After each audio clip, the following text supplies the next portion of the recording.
Jesus, Salmo de número 73, os que conseguirem ter claridade suficiente para ler, Salmo de número 73.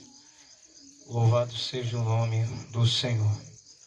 Nós todos estamos em um mesmo espírito de gratidão e de louvor a Deus por essa noite tão oportuna, onde nós estamos agradecendo a Deus por mais um ano de vida que Deus tem dado à nossa mãe, para nós que somos filhos, e com certeza todos nós estamos felizes. Eu, sendo o filho mais novo, eu considero para mim uma honra poder falar aqui essa noite com os irmãos, com a família reunida. Com certeza é um momento de alegria e de felicidade para todos nós. Salmo 73, eu quero tomar 2 versos desse salmo. Quero tomar o verso inicial, que é o verso 1, e o verso do encerramento, que é o 28 desse salmo.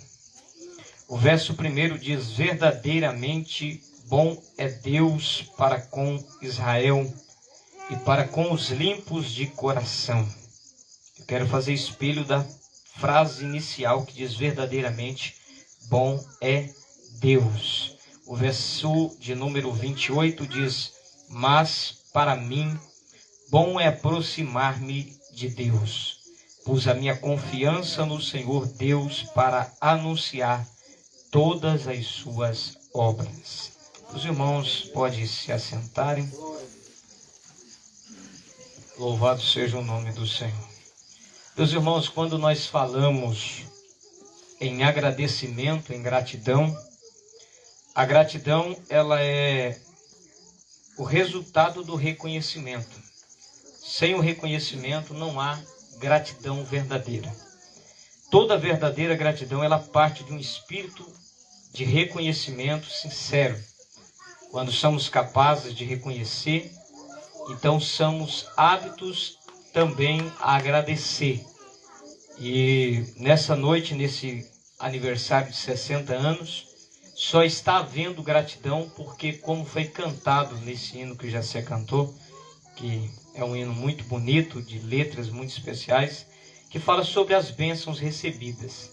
E esse hino fala que se você ainda não percebeu, pare para contar, como ele mesmo já mencionou aqui, todas de uma vez, e você vai ficar surpreso com tantas bênçãos que já recebeu. Então, quando nós temos esse reconhecimento, é possível, se torna possível a gratidão. A gratidão, ela só é possível mediante o reconhecimento.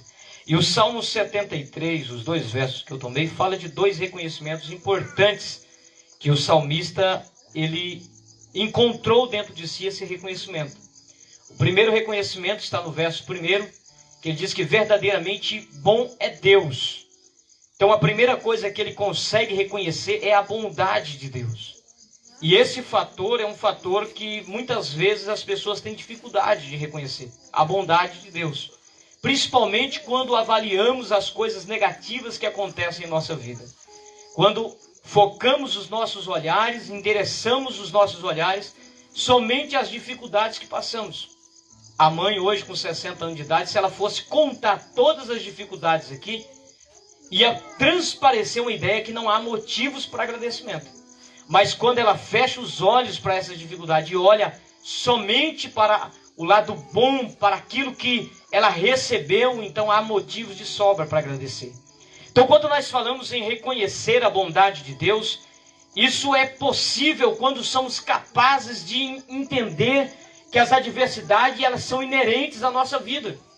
Que as dificuldades e os problemas, eu fiquei observando o testemunho dela aqui, que todos os filhos estão na igreja, mas ela não contou os 12 anos que orou só por esse aqui para estar na igreja. Então, a questão do reconhecimento é isso. É quando você olha só para o lado positivo do que você recebeu e entende que o processo faz parte da caminhada. Entende que as dificuldades processuais que você passou é inerente à sua vida. Porque se você querer colocar na balança uma coisa e outra, você vai ficar sempre tendo dificuldade para gerar esse reconhecimento. Agora, quando você consegue compreender que nós, como pecadores que somos, segundo a própria lei estabelecida por Deus no início, somos dignos de mortes. O que nós merecemos pelos nossos méritos pessoais é morte, condenação e perdição eterna. E quando você consegue compreender que merecendo só o mal, você tem tantas coisas boas, não há motivos para você querer balancear o bom com o ruim. Porque tudo de bom que já aconteceu é algo imerecido, e tudo de mal que acontece não chega perto do que você merece. Então é isso que o salmista, aqui no Salmo 133, ele consegue chegar a essa conclusão. Verdadeiramente bom é Deus. E a expressão verdadeiramente, ela traz uma conotação de algo que foi comprovado. A ideia da expressão verdadeiramente é diferente da expressão verdadeiro. Se você diz verdadeiro, Deus é verdadeiro bom, você está falando do caráter de Deus que é bom. Agora, quando você fala verdadeiramente Deus é bom, você está dando a conotação de que você tem uma afirmação baseada em fatos e comprovação. Quando o salmista diz verdadeiramente Deus é bom, ele está dizendo de forma concreta, de forma decisiva, de forma confirmatória, eu digo que Deus é bom. Em outras palavras, ele está dizendo, eu reconheço a partir do que eu tenho visto e vivido que Deus verdadeiramente é bom. Então, o primeiro reconhecimento que o salmista expressa é o reconhecimento de entender que Deus é bom, mesmo que ele passou por adversidades. É o reconhecimento de dizer que verdadeiramente ele consegue comprovar que Deus é bom, mesmo que ele viva uma vida difícil. Mesmo que ele passa pelos seus desalentos, mas ele compreende que verdadeiramente ele tem razões de sobra para dizer que Deus é bom. O segundo reconhecimento que o salmista tem, que está no verso 28, é quando ele diz, para mim bom é aproximar-me de Deus. A segunda coisa que o salmista reconhece é que estar perto de Deus é uma coisa boa. Mas estar perto de Deus nem sempre significa estar vivendo uma vida de bonança. Estar perto de Deus nem sempre significa ter tudo que você quer ter. Estar perto de Deus nem sempre significa estar seguro. Há momentos que estamos com Deus, mas somos submetidos a provações e a tribulações. Mas o salmista, ele diz que para ele bom é estar perto de Deus. Ele entende que estar perto de Deus, mesmo quando é difícil, é bom. Estar perto de Deus, mesmo quando as coisas estão erradas, ele entende que é bom. Então há dois reconhecimentos que o salmista tem em seu coração. Primeiro, Deus é bom. Segundo, é bom estar perto dele. E motivado por esses dois reconhecimentos, movidos por eles, ele toma duas decisões que estão no verso 28. A primeira, depositei nele a minha confiança. Aquele que reconhece essas coisas, ele consegue confiar em Deus mesmo quando as coisas estão difíceis. Por quê? Porque se Deus é bom e é bom estar perto dele, por que eu não vou confiar nele? Se Deus é bom, como diz Paulo em Romanos capítulo 12, versículo de número 2, a última parte, ele diz, para que experimenteis a boa, agradável e perfeita vontade de Deus. Então, se a vontade de Deus é boa, é agradável e é perfeita, por que eu vou rejeitá-la? Se a vontade de Deus é boa, agradável e perfeita, por que eu não vou aceitá-la para mim? É isso que o salmista está dizendo. Se Deus é bom e é bom estar perto dele, por que eu não vou confiar? Eu depositei a minha confiança. Em outras palavras, ele está dizendo, quando eu entendo que ele é bom e que estar perto dele é bom, eu não tenho para onde fugir a não ser confiar nele e me entregar totalmente a ele. E ele fazendo isso, ele diz, e não vou apenas confiar, mas eu vou anunciar as suas obras por todas as pessoas. Então aquele que reconhece a bondade de Deus, a misericórdia de Deus, que reconhece que Deus é bom, e que reconhece que estar perto de Deus é algo bom, ele está disposto tanto a confiar quanto a anunciar. Está disposto tanto a depositar a sua vida na mão do Senhor, como testemunhar de Deus por onde passar. Mas aí, queridos, eu preciso terminar, dado o horário, são 8h53, me segure, tolere aí até 9 horas, 6 minutos eu vou terminar. Quando nós olhamos para a expressão do salmista, verdadeiramente ele é bom e é bom me aproximar dele, a gente consegue olhar a vida, o salmista aqui é o salmista Asaf, e aí quando nós olhamos para esse texto e olhamos para Asaf, nós temos que entender que por mais que ele reconhece que Deus é bom e que é bom estar perto de Deus, a vida dele nem sempre foi tão fácil como se parece. Ele não tem esses reconhecimentos e não faz essas expressões da bondade de Deus, porque a vida dele foi boa. É o caso, por exemplo, de Jó. Quando Satanás chega perante Jó, Deus fala, tu viste o meu servo Jó? Versículo 8 de Jó, capítulo 1. Homem fiel, íntegro, não tem ninguém semelhante a ele. Aí Satanás responde, mas também tudo que ele precisa o Senhor dá. O Senhor cercou ele de bens e não é de balde, não é em vão, não é inutilmente que ele te serve com toda essa fidelidade. Porque tudo que ele quer o Senhor dá. Então aí Deus, logicamente, vai ter todo um processo ali em Jó, mas o caso de Asaf é diferente. Porque Asaf, ele não era um homem que vivia uma vida de bonança. Ao contrário de Jó, que era um homem que possuía muitos bens, muitas riquezas e muitos servos ao seu dispor, Asaf, ao contrário de Jó, ele era um homem pobre. Ele era um homem que ele vivia à mercê do auxílio popular de Israel. Quando nós olhamos para a vida de Asaf, e ele sendo um levita, nós observamos que todo levita, ele não tinha direito à possessão de terra em Israel. Deuteronômio capítulo 10 e o verso 9 diz que os levitas não tinham direito nem de trabalhar, nem de ter terra e nem de ter os seus próprios negócios. Mas que eles viviam nas dependências da ajuda das demais tribos de Israel. E Asaf era esse homem. Se Israel trouxesse as contribuições, as outras 12 tribos, trouxesse o dízimos, as ofertas para a casa do tesouro, para o local de adoração, aquela oferta e aquele dízimo que era depositado servia de mantimento para o levita, que é o caso de Asaf. Mas quando Israel não trazia, quando Israel deixava de contribuir, o levita, que é o caso de Asaf, passava necessidade. Um exemplo disso é Malaquias capítulo 3, que é muito conhecido, que Deus usa Malaquias para repreender Israel, porque os levitas estavam ficando sem mantimentos, porque o povo não trazia os dízimos para a casa do tesouro.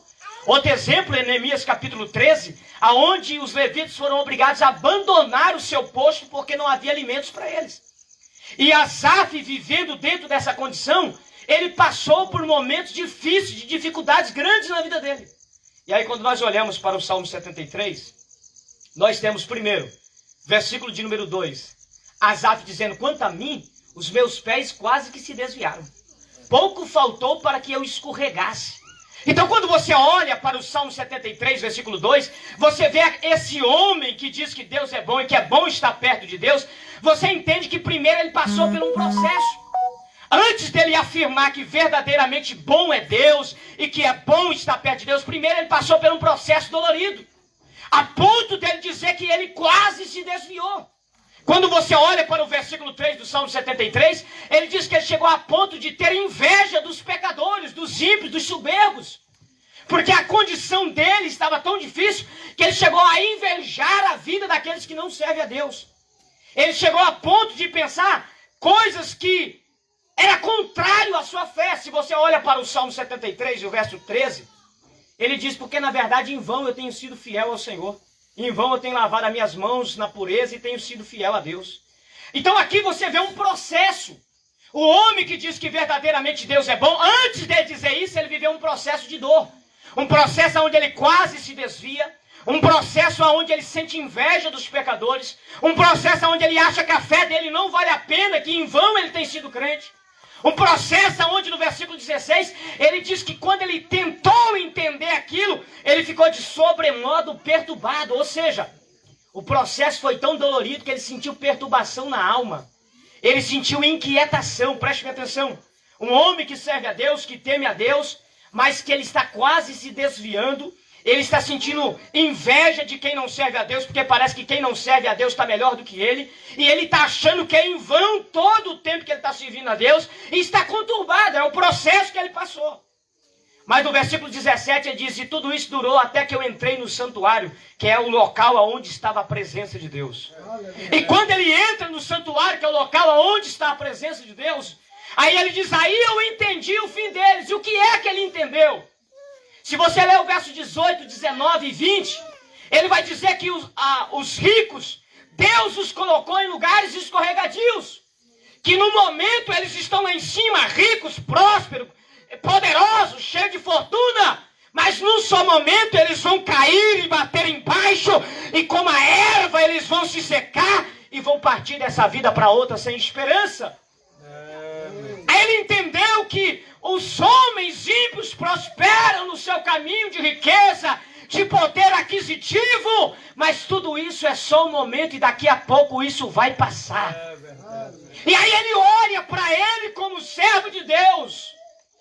E aí ele entende que ele tem alguém que nunca passa do seu lado, que é Deus.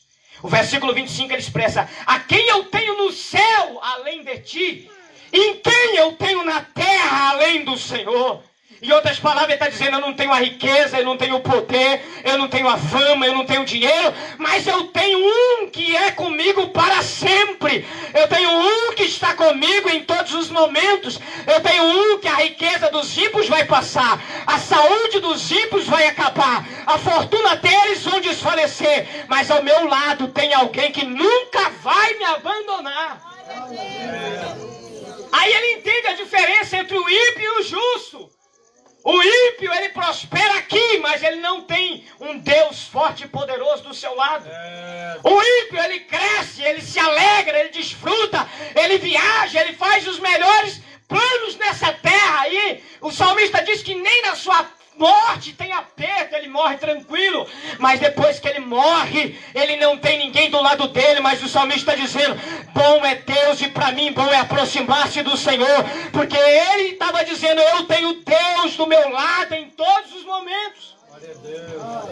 E quando nós olhamos para o verso 24, eu termino aqui. No verso 24, o salmista Asaf diz assim: guia-me com os teus conselhos e depois me receberás em glória.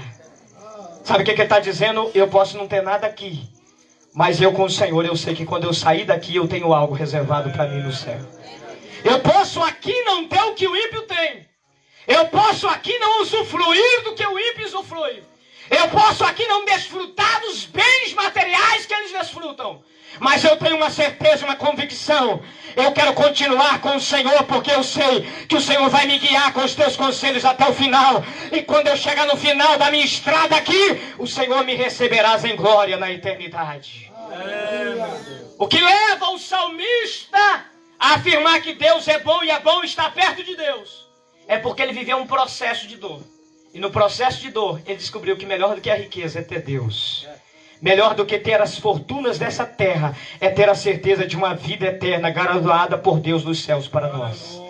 Como diz o apóstolo Paulo em 1 Coríntios capítulo 15, o verso 19: se esperarmos em Deus só aqui nessa vida, somos os mais miseráveis de todos os homens. Jesus em Mateus 6, e o verso 19, ele diz: não ajunteis tesouros aqui na terra, aonde a ferrugem, a ferrugem, a traça, tudo consome, e o ladrão mina e roubam. Mas ajuntais tesouros no céu, aonde nem o ladrão, nem a ferrugem, nem a traça consegue consumir.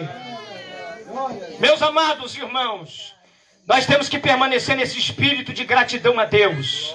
Há um mundo controverso e maligno que se levanta baseado em filosofias, em ciências vazias, enganosas, que querem denegrir da nossa mente a imagem do Deus que nós servimos. Querem colocar nós contra Deus, como se Deus fosse injusto porque não dá para nós o que nós queríamos ter. Como se Deus não fosse bom porque não dá pra gente o que a gente gostaria de ter. O pai bom não é aquele que dá tudo que o filho quer. O pai bom é aquele que sabe administrar o que vai dar, porque ele sabe que o filho precisa de administração. Deus, como nosso Pai, Ele pode não nos dar aqui aquilo que o mundo, quem sabe, lá fora nos oferece. Ele pode não nos entregar aquilo que, quem sabe, nós queremos ter, mas Ele nos mantém firme, Ele nos guia com o seu conselho, e por fim Ele nos receberá em glória na eternidade. Como diz Apocalipse 2 e o verso 10, ser fiel até a morte e dar-te-ei a coroa da vida. Apocalipse 3 e o verso 11, guarda o que tens para que ninguém tome a tua coroa. 22 e 12 está escrito, eis que cedo venho e o meu galardão está comigo para dar a cada um segundo as suas obras. Eu quero dizer para você nesta noite que me ouve, a mãe chegou aqui aos 60 anos de idade, e ela está testemunhando que Deus é bom e é bom se aproximar de Deus, porque ela não baseia a fé dela naquilo que ela possui, ela não baseia a fé dela na saúde que ela tem uma fé firmada e certeira, que ela tem um Deus do céu que cuida, que guarda, que protege, um Deus que está do nosso lado 24 horas, e que quando findarmos aqui nessa terra, nós temos certeza que há um lugar de glória que nos aguarda na eternidade. E aqueles que nele têm essa esperança, Aqueles que nele têm essa certeza, não se abate com as coisas deste mundo. Venha o que vier, passe o que passar, você permanece firme no Senhor, porque você sabe que tem um Deus. Como diz Abacuque 3 e o verso 17, ainda que não haja fruto na vide, ainda que não haja, nos corrais não haja vaca, ainda que o fruto da terra minta, ainda que as malhadas sejam arrebatadas, mas ele vai dizer no verso 18, todavia eu me alegrarei no Senhor e exultarei no Deus da minha salvação. Ele estava dizendo, a minha fé é verdadeira em Deus, porque ela não se baseia no que eu tenho ou vou ter, ela se baseia unicamente no meu relacionamento com Ele. Deus, Ele é fiel, e aquele que permanecer fiel a Ele até o final, diz Mateus 24:3, aquele que perseverar até o fim, será salvo e alcançará para sempre. Como disse Paulo em 2 Timóteo 4 e o verso 8, desde agora a coroa da justiça me está guardada, a qual o Senhor, o justo juiz, me dará naquele dia, e não somente a mim, mas a todos quanto amarem a sua vinda. 1 Coríntios 2:9 está escrito, aquilo que os olhos não viu, o ouvido não ouviu e não subiu até o coração do homem, é o que Deus tem reservado para aqueles que o amam. Firmes nessa esperança, nós permanecemos até o final, aguardando a consolação naquele dia. Que Deus nos abençoe.